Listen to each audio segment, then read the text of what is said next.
Maganda talaga tong nabili kong organizer, spoon fork holder organizer with drainage and may dispenser din ng na drain na tubig.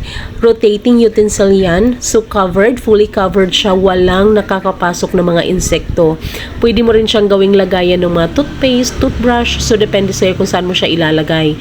Kapag nanay ka, dapat talaga magiging wise ka na sa pagpili ng mga gamit na gagamitin mo sa bahay, especially yung mga gamit na ginagamit natin sa pagkain, 'di ba? Dapat talaga safe. Maganda rin yung kanyang design, 'di ba?